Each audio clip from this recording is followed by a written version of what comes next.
Here is a greatly enlarged model of a very small fraction of the Pinscreen, about 1/3 of an inch square.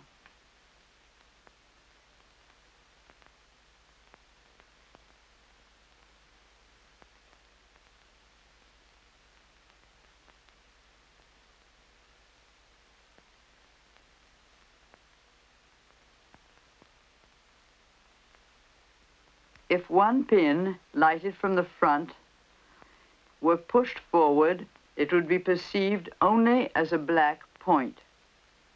But if the pin were lighted obliquely, it would throw a shadow whose length would be determined by the protrusion of the pin.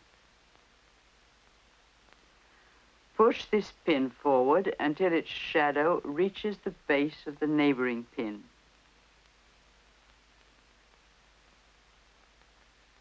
Push out all the other pins as far as the first. The light can no longer penetrate into the area of the cast shadows. The result is a black.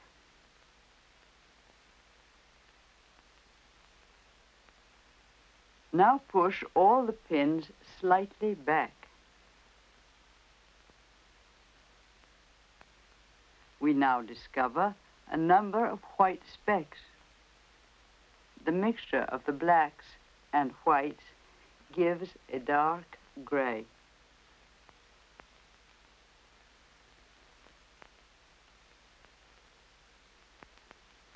Push the pins further back. The sum of white grows while the sum of black diminishes. The result is mid-gray.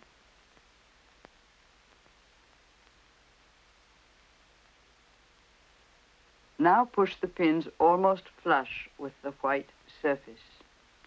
The visual mixture results in a very light gray.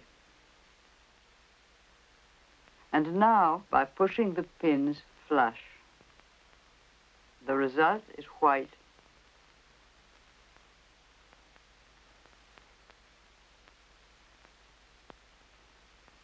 There's a horizontal beam, which is the direction in which the light should not come, because it will ruin the black.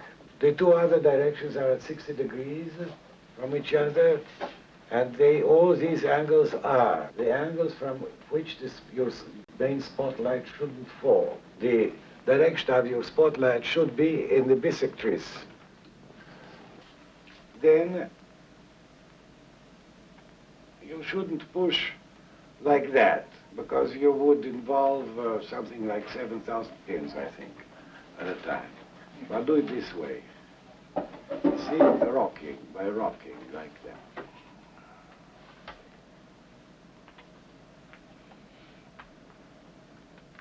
The negative, of course.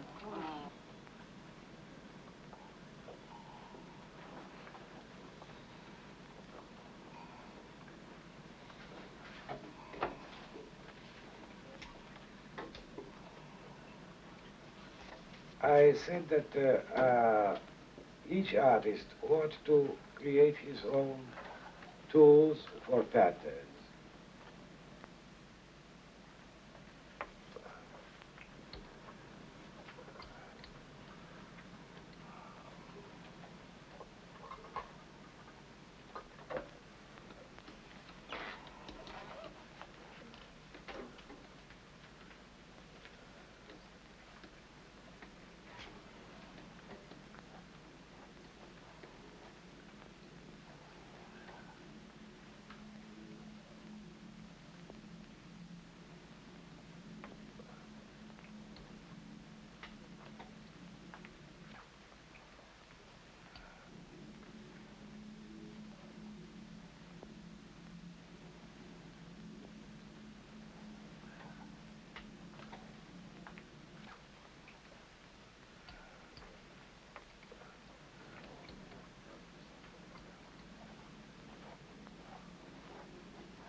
Not too Well, hard, it's not really very good, but it's good enough for animation.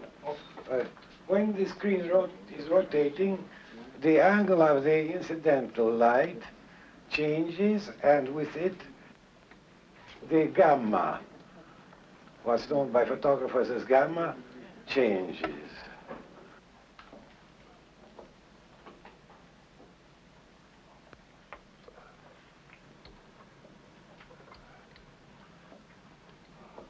I would like then to ask Ryan to give me that texture all over the cupel, please.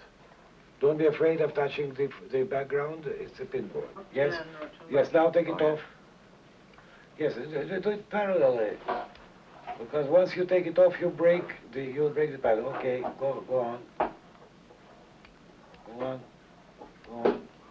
Good. From time to time, wipe your roller as you go along. That's it.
And yet, I am certain that you will find more inspiration, more suggestions in all fields outside of yours. Look towards poetry, science, music, psychology, astronomy, anything. Anything. From these alien fields may come inspirations unexpected by you, which will enrich you and give you more raw material than thousands of screenings of your colleagues' works.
To make color Pinscreen is a little more complicated than black and white, of course.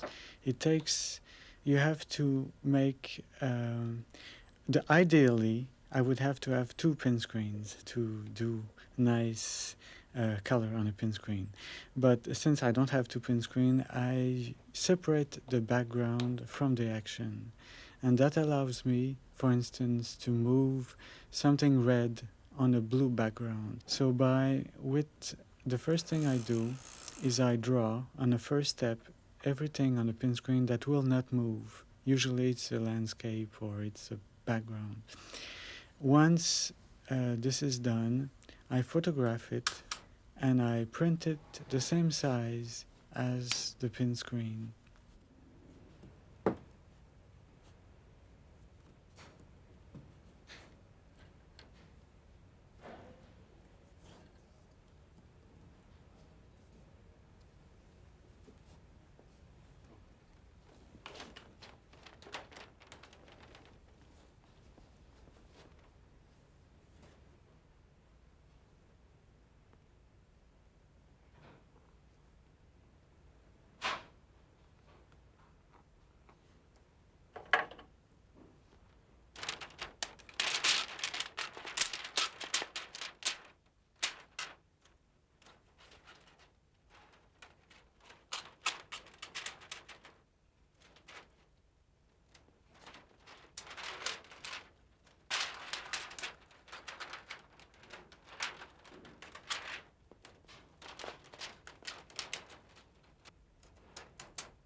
Now, you have to remember that the Pinscreen and the photograph are both at 90 degree. They are put together by this mirror reflection, and they will be synchronized because they're both the same size. That allows me to color both the Pinscreen and the photograph with any color I want, separated. I can have, in this scene, I will give a blue atmosphere to the park, and I will let the main character in reddish or purple colors.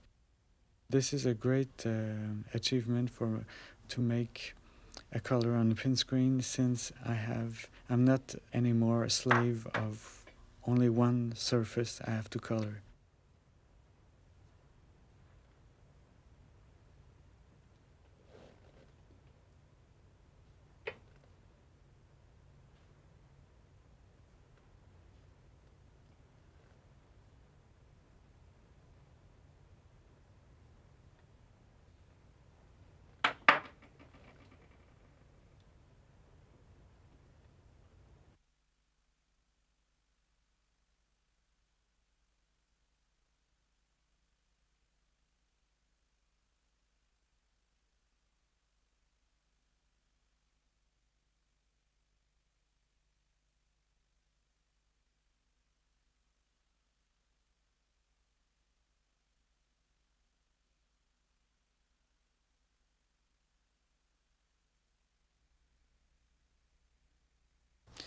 In 1966, I visited New York for the first time.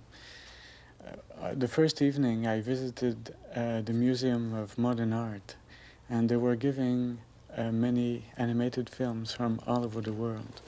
One of the films was The Nose, adapted by Alexeyev after the Gogol story. I was impressed by that film, and although I did not know anything about animation then, or neither animation or film, many years later, in 1972, Alexeyev was invited here at the Film Board by Norman McLaren. He and his wife, Claire Parker, put together this Pinscreen that I've been working on ever since.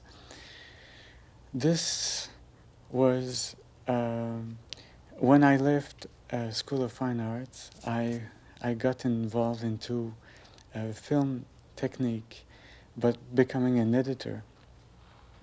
As I was an editor, I was sometimes watching a film go into the scene back frame by frame, and I got interested in animation that way. So in 1973, I came here at the Film Board and asked for probation time to work in animation. That's when I discovered that the Pinscreen was already here and had been idle for a year. Nobody was using it. So I volunteered. I asked Norman McLaren if I could use it, because by that time I had read about Alexeyev. I knew he was an engraver, and it really connected with my own past as a graphic artist. So I made a first film that was called Three Exercises on a Pinscreen. That was just a project to learn about the possibilities of the medium. When that was finished, I proposed a more ambitious film that took me 2 years to do. It was Mindscape. By that time, I knew the Pinscreen was mainly a medium for metamorphosis, which I considered a very the purest kind of animation. I think there is a future for having live action even mixed with Pinscreen, or puppet animation, or drawings, plain drawings, because of this possibility of mirror image. And this became my favorite way of working with the 90-degree mirror that allows to mix two pictures, either in this case Pinscreen with Pinscreen again, but with different colors, or it could be used with three-dimensional object on one side, Pinscreen on the other, or a projection of live action done by single, if we photograph it again with single frame. I think that's many things have to be tried with the possibilities of Pinscreen.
How should we look at the world? Realistically or not? Well, these days, it's the accepted practice to look at the world realistically. If we examine how this affects the development of an average soul, we see that during childhood, reality is used as a source of inspiration for all sorts of fantasies and no respect for real value. Use.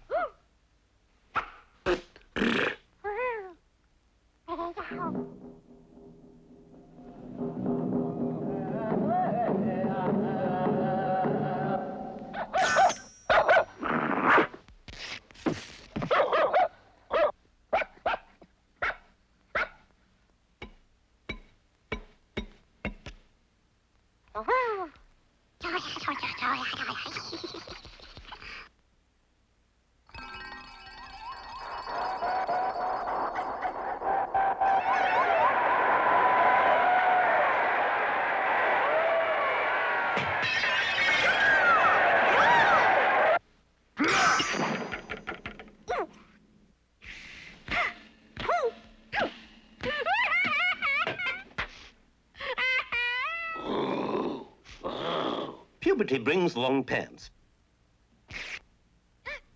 but no change in the psyche.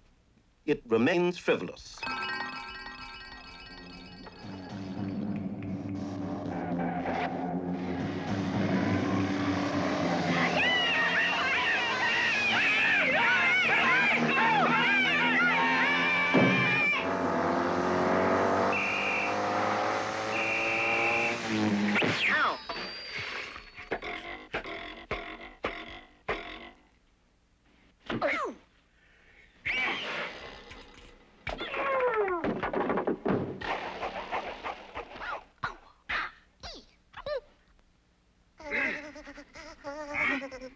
In the early adult stage, still no change.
Now, here is how an average mature individual finally copes with reality.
Well, that's the way it goes.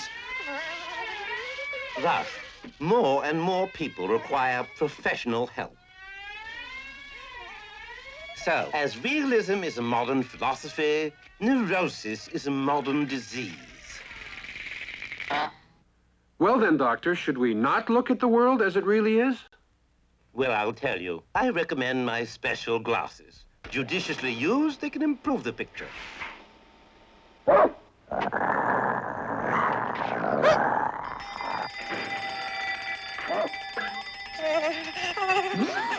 Oh, ho, ho, ho. Now watch. The right illusion will give you confidence. Note his reaction.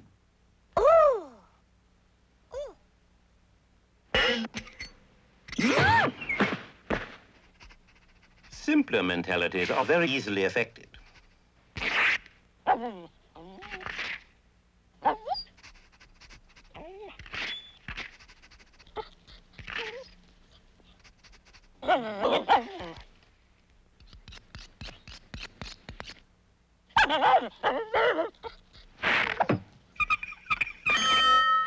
Fancy that, will you? Well then now.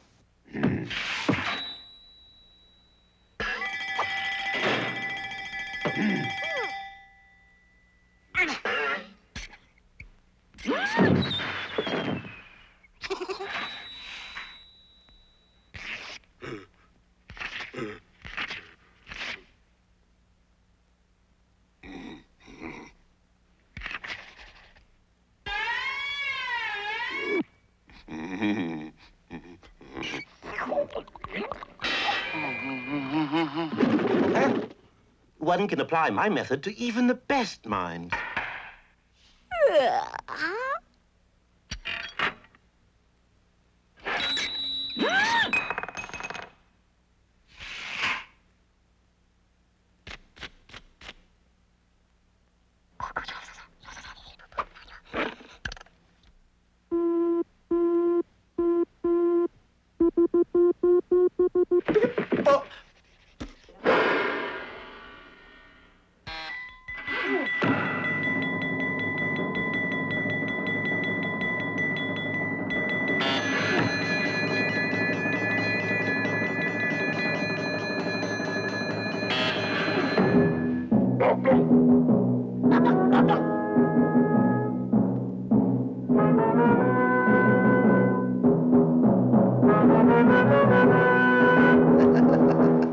These glasses have fantastic possibilities.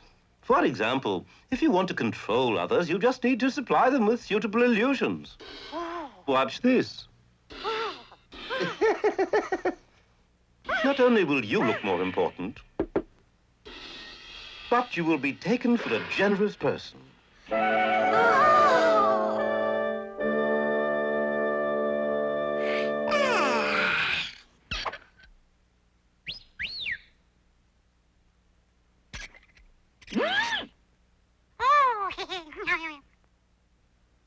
But now, for the real test. Here we go.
Well, now I am confused, Doctor. Once and for all, which is the better way of looking at the world? It's up to you, my friend, but take a look at them. So, I still recommend my glasses. You've just got to look out for steamrollers. Okay.